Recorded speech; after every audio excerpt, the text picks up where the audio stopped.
ఇచ్చినటువంటి హామీలన్నీ కూడా ప్రజలు మర్చిపోయే విధంగా,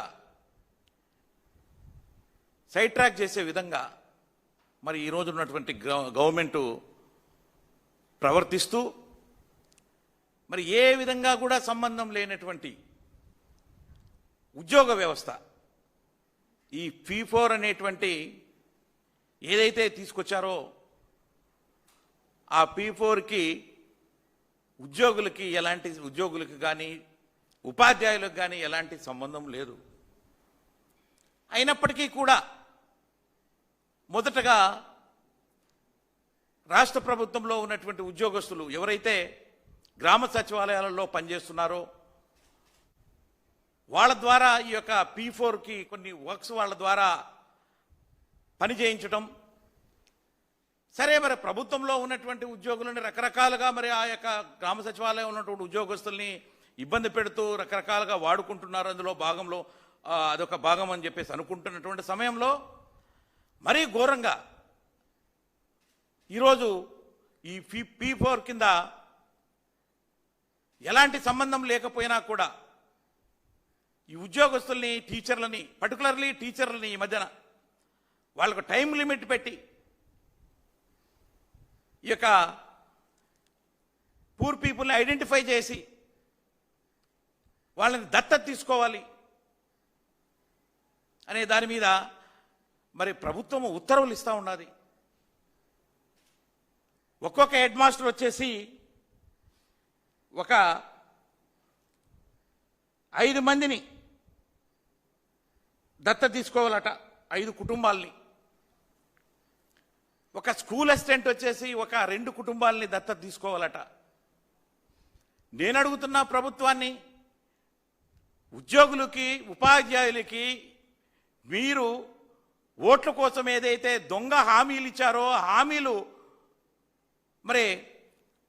హామీలలో భాగంగా ఉద్యోగుల మీద ఇలాంటి నెట్టడం అనేది మీకు ఎంతవరకు భావ్యమో అని చెప్పి అడుగుతా ఉన్నా ఈరోజు ప్రభుత్వాన్ని.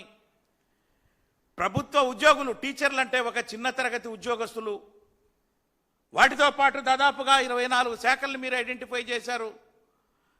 వాళ్ళందరూ కూడా వాళ్ళకు కొన్ని వర్క్స్ మీరు ఒప్పజెప్పారు. ఎవరైతే మరి ఈ శాఖల ద్వారా మీరు సంపన్నంగా ఉండేటువంటి వాళ్ళని ఐడెంటిఫై చేసి వాళ్ళ ద్వారా ఈ బంగారు కుటుంబాలు ఎవరైతే వాళ్ళకి ఆ పూర్ పీపుల్ని కొంచెము ఆర్థికంగా డెవలప్ చేయాలనుకుంటున్నారో వాళ్ళని దత్తత తీసుకునే విధంగా చేయడానికి అని చెప్పేసి వాళ్ళను ముందు మీరు ఐడెంటిఫై చేసినట్టు చేసి వీళ్ళనే దత్తత తీసుకోవడంలో ఉన్నటువంటి ఆంతర్యం ఏంటో నాకు అర్థం కావట్లా. అసలు టీచర్లేంటి, చిన్న తరగతి ఉద్యోగస్తులేంటి, వాళ్ళు దత్తత తీసుకోవడం ఏంటి?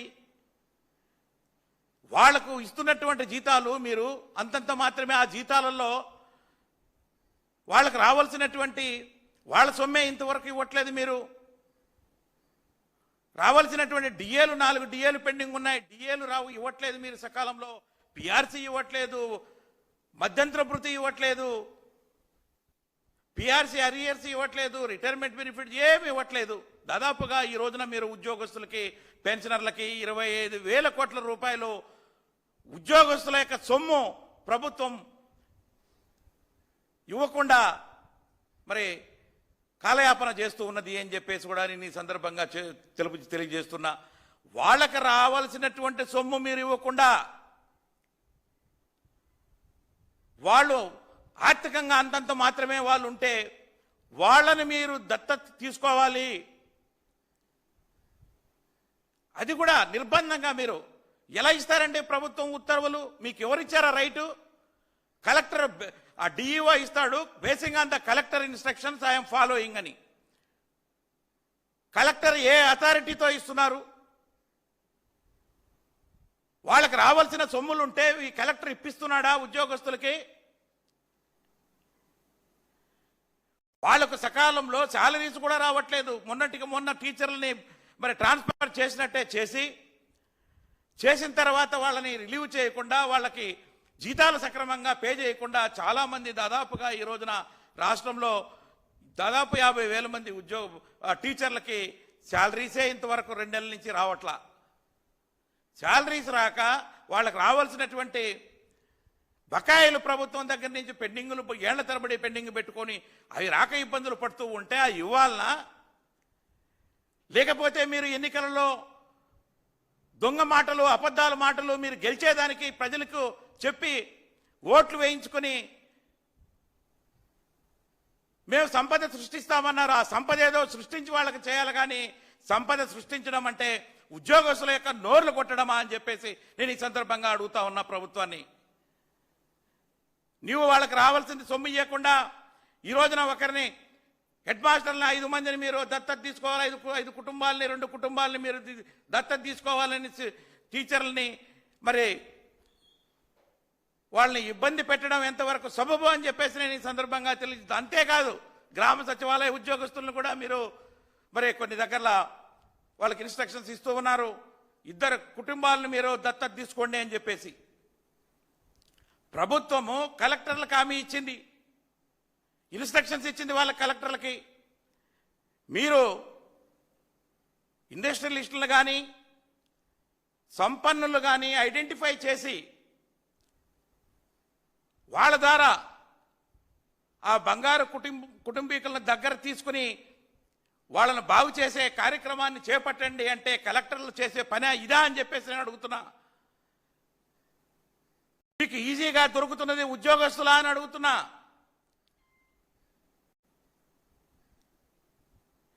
మీరు కలెక్టర్లు అయినా కానీ కలెక్టర్ల ద్వారా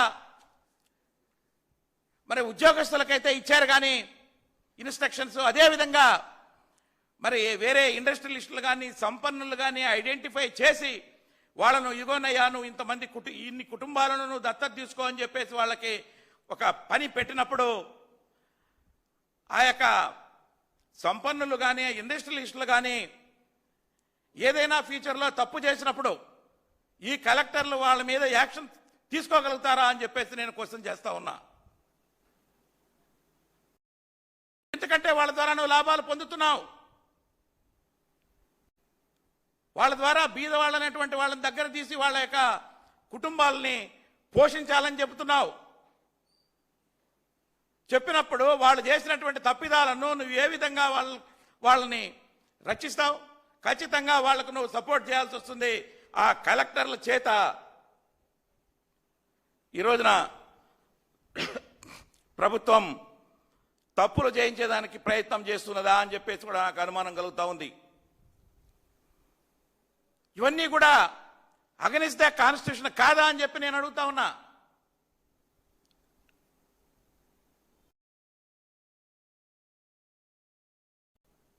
ఒక బెనిఫిషరీని ఐడెంటిఫై చేసి ఆ బెనిఫిషరీ ద్వారా బలవంతంగా ఏమండి ఎప్పుడైనా చూసాం మనం, ఎన్నో తరతరాలుగా మనం చూస్తూ ఉన్నాం.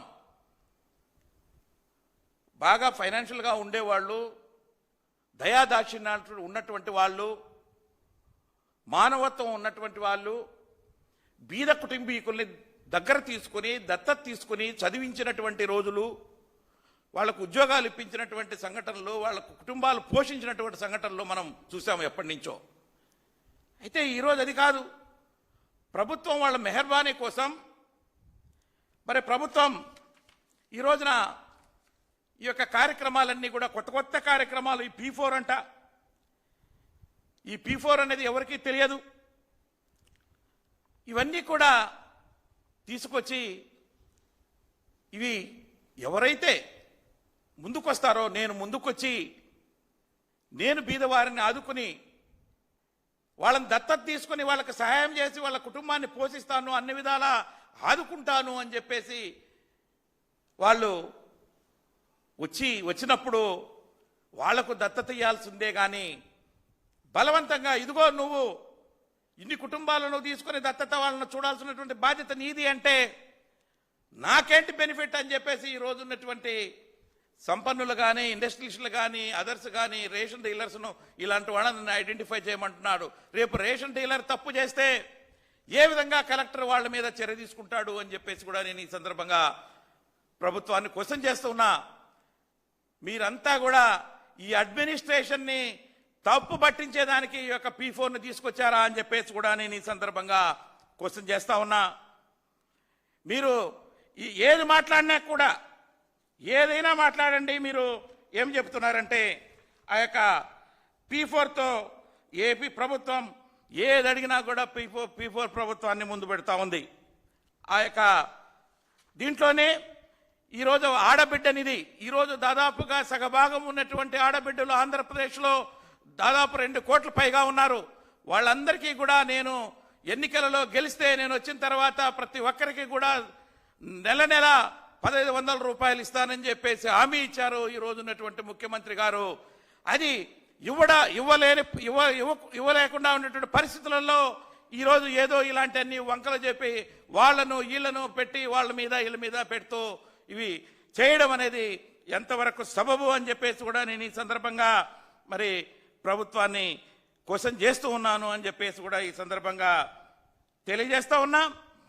మరి నేను అడుగుతూ ఉన్నా, మరి ఇవన్నీ కూడా ఇలాంటివి చేయాలంటే మరి ఈ రోజున దేశంలో మరి ఎంతోమంది మరి లోన్లు తీసుకొని ఎగరగొట్టి మరి అదేవిధంగా చాలా రకాలైనటువంటి పన్నులు ఎగరగొట్టినటువంటి దాదాపుగా 20 లక్షల మందిని సాకేదానికి పనికొచ్చేటంత ధనం మనకి వాళ్ళ దగ్గర నుంచి రావాల్సి ఉంది.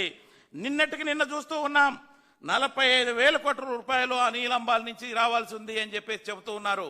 ఇలాంటివన్నీ రాబట్టండి, మనకు రావాల్సినటువంటి రుణాలు లోన్లు అన్నీ కూడా ప్రభుత్వంకు మరి ఖచ్చితంగా అధికారుల ద్వారా మరి స్ట్రిక్ట్ ఇన్స్ట్రక్షన్స్ ఇచ్చి వాటిని రాబట్టి అవి ఇలాంటి బీదలకు ఉపయోగించి వాళ్ళని యొక్క భవిష్యత్తును బాగు చేసేదానికి ప్రయత్నం చేయండి తప్ప మీరు దొంగ మాటలు దొంగ వ్యవహారాలు మానుకోవాలి అని చెప్పేసి కూడా నేను ఈ సందర్భంగా మరి ప్రభుత్వానికి తెలియజేస్తా ఉన్నాను. పర్టికులర్లీ మరి కలెక్టర్స్ కూడా నేను ఈ సందర్భంగా తెలియజేస్తా ఉన్నాను. మరి వీళ్ళందరినీ కూడా మరి అందరినీ ఎవరైతే ఉన్నారో ఇండస్ట్రియలిస్టులు సంపన్నులు వాళ్ళందరినీ కూడా ఐడెంటిఫై చేసి బంగారు కుటుంబాలతో అనుసంధానం చేయండి అని చెప్పేసి వాళ్లకు చెప్పిన ధర్మిల కలెక్టర్స్ వాళ్ళ కింద ఉన్నటువంటి వాళ్ళందరికీ కూడా ఇష్టం వచ్చినట్టు ఇన్స్ట్రక్షన్స్ ఇస్తూ ఉంటే ఎక్కడికి పోతున్నాం మనం అని చెప్పేసి కూడా నేను ఈ సందర్భంగా తెలియజేస్తూ ఉన్నాను. అదేవిధంగా కార్పొరేట్స్ పెద్ద పెద్ద కంపెనీలకు వీళ్ళందరినీ కూడా వాళ్ళ దగ్గర నుంచి రాబట్టి వాళ్ళకి కావాల్సింటే చేసుకోండి అని చెప్పేసి నేను ఈ సందర్భంగా తెలియజేస్తూ మరి ఉద్యోగస్తుల్ని ఏ విధంగా కూడా ఇబ్బంది పెట్టద్దు ఇలాంటి కార్యక్రమాల్లో అని చెప్పేసి కూడా నేను ఈ సందర్భంగా ప్రభుత్వాన్ని హెచ్చరిస్తున్నాను. ఎందుకంటే ఒక పక్కన కొంత టీచర్ సంఘాలు కూడా రోడ్డు మీదకి వస్తున్నాయి. అయ్యా మేము పాఠాలు చెప్పమని మాకు చెప్పాలే కానీ మీ P4 మీ యొక్క ఎన్నికల వాగ్దానంలో మీరు ఇచ్చినటువంటి హామీల కోసం మమ్మల్ని రోడ్డు మీదకి తీసుకొచ్చి ఆ యొక్క బెనిఫిషరీస్ని అందరినీ కూడా ఐడెంటిఫై చేయమనడం ఒక ఎత్తు అయితే వాళ్ళని మీరు దత్తత తీసుకోమనడం ఎంతవరకు సబబు అని చెప్పేసి కూడా వాళ్ళు క్వశ్చన్ చేస్తున్నారు. ఉద్యోగస్తులంతా కూడా మరి రోడ్డు మీదకి వచ్చేటువంటి పరిస్థితి మీరు ప్రభుత్వం తీసుకొస్తా ఉంది అని చెప్పేసి కూడా నేను ఈ సందర్భంగా ప్రభుత్వాన్ని హెచ్చరిస్తున్నాను అని చెప్పేసి కూడా ఈ సందర్భంగా తెలియజేస్తూ మరి మొన్న గండి క్షేత్రంలో మరి కడప జిల్లాలో ఉన్నటువంటి పులివెందుల దగ్గర గండి క్షేత్రంలో అక్కడ జనసేనకు సంబంధించినటువంటి కొంతమంది కార్యకర్తలు పవన్ కళ్యాణ్ ఉన్నటువంటి డిప్యూటీ సీఎం గారి ఫోటోని టెంపుల్ లోపల పెట్టినప్పుడు ఇక్కడ టెంపుల్ లోపల కాదండి దానికి ఒక సిస్టమ్ ఉంటుందని చెప్పి అక్కడ అసిస్టెంట్ కమిషనర్గా ఉన్నటువంటి ఎండోన్మెంట్ ఆఫీసర్ చెప్పినప్పటికీ కూడా వినకుండా ఆయన మీద దాడి చేసినటువంటి పరిస్థితి, ఆయనను కాళ్ళు పట్టుకునేటువంటి పరిస్థితికి తీసుకొచ్చారు. అంటే ఉద్యోగస్తుల్ని మీరు ఏ విధంగా చూస్తున్నారు అని చెప్పేసి కూడా నేను ఈ సందర్భంగా ప్రభుత్వాన్ని అడుగుతున్నా.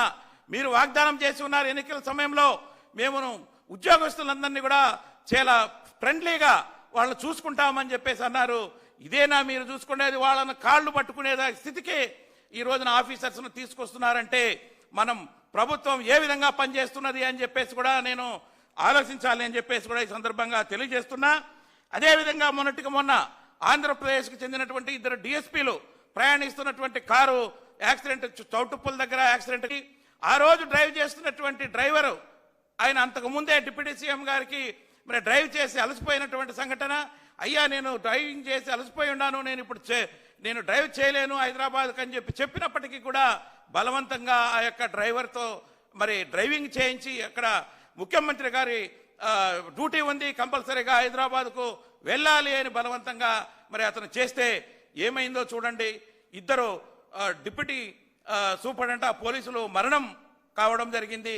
అదే కానిస్టేబుల్ డ్రైవర్ ఎవరైతే ఉన్నాడో అతను, అదేవిధంగా ఒక అడిషనల్ ఎస్పీ కూడా గాయాలు పాలైనటువంటి సంఘటన చూస్తూ ఉన్నాం. కాబట్టి ఎవరికైనా కానీ ప్రభుత్వ ఉద్యోగులకి సిస్టమేటిక్గా వాళ్ళు చేసేటువంటి డ్యూటీలను సక్రమంగా చేయనివ్వండి, వాళ్ళకు డ్యూటీలు కూడా సక్రమంగా కేటాయించండి. అప్పుడే సక్రమంగా డ్యూటీలు చేసి ప్రభుత్వానికి మంచి పేరు కూడా తీసుకురావడానికి ఆస్కారం ఉంటుంది అని చెప్పేసి కూడా నేను ఈ సందర్భంగా తెలియజేస్తా ఉన్నాను.